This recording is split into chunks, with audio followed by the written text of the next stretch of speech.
When I was a young man, I was taught that if you were kind, honest, polite, and respectful to women, that you would be considered a gentleman. I was taught that having manners and holding open a door for a lady, or pulling out her chair, or taking off your hat when you were introduced would be chivalrous. I was taught that if you showed a woman tenderness and affection, that you could gain her admiration and perhaps fall in love and get married and have children. That the two of you together would put each other first and then raise those children together, teaching them the morals and the values that were taught to you. To teach them the golden rule and to put their principles before their personalities and egos.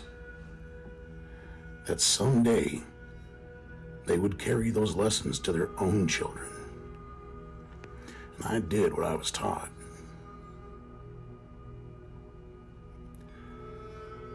These days, those lessons are obsolete. The feminist woman, along with the government and even some men, tell us that we need to get out of the way of women.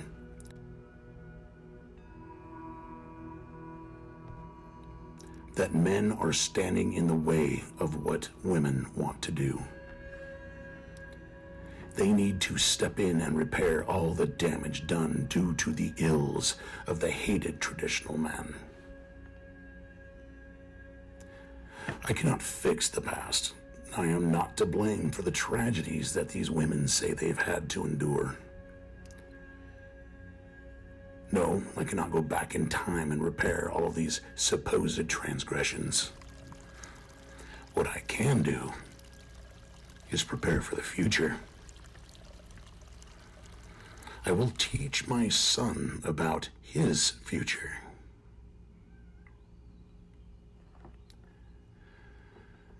On the day my son was born, he and I were left alone in a room for a few minutes while the doctor and nurses attended to his mother.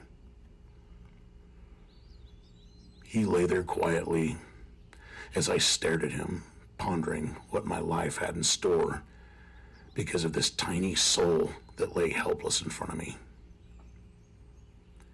Just then, he opened his blue eyes for the very first time, and he seemed completely bewildered at his new reality. That's when I knew what I had to do. So I bent down real close so we were face to face, and I introduced myself. I said, "Samuel, I am your daddy. Son, I swear to you right now, as God is my witness, that I will never, ever leave you. I will be there for you for the rest of my life to love you, take care of you, and teach you how to be a good man. I will protect you and make sure that you have what you need to be safe. I promise you that, my son." When I made those promises to him, I didn't know I was going to have to teach him how to protect himself from women. His own mother tried to separate him from me in divorce. He was just a few months old. She used him as a weapon to hurt me, a tool to manipulate me, and it made my life hell on earth. It's many years later now, and I have raised him basically alone. His mother committed suicide when he was 4 years old. Since then, I've raised him to be a good man in the traditional way. I've taught him manners and how to behave. I've taught him to be honest and how to be a good neighbor. I've taught him how to protect himself, and he has a strong work ethic. He has been an honor student so often that now I just expect it. His teachers have always praised his maturity level and his respectful behavior. He's a talented musician, and he earned his black belt right before his 13th birthday. He's the kind of young man every guy with a daughter wants her to bring home. He's a gentleman.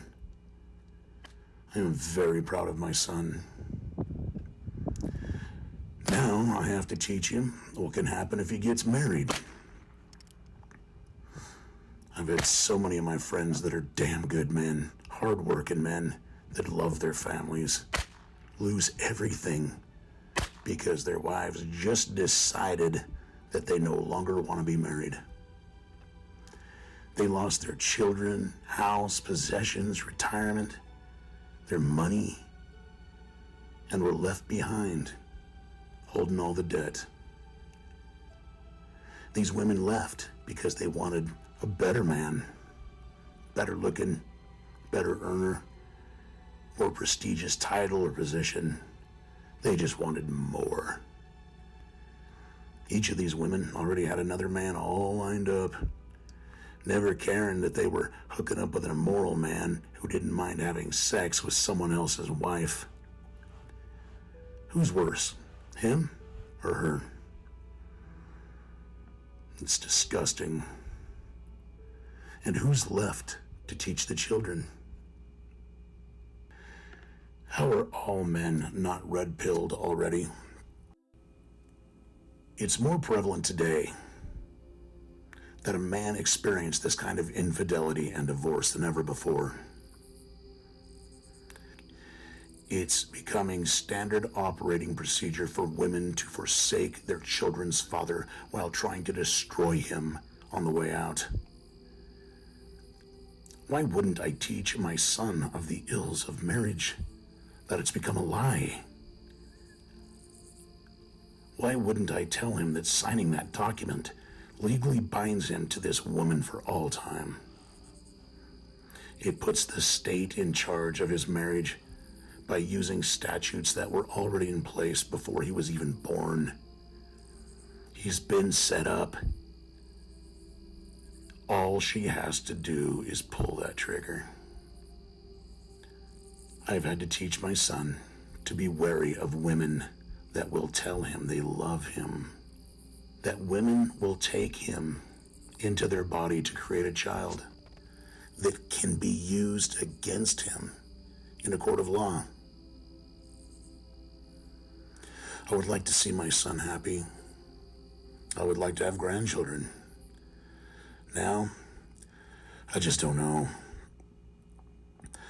My son is a fine young man, and he does not deserve to be subjected to the whims of today's feminist. No good man does. These women will not continue to fulfill all the promises they made to us on our wedding day.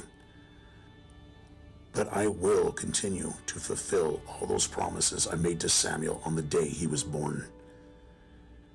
I will teach him how to go his own way.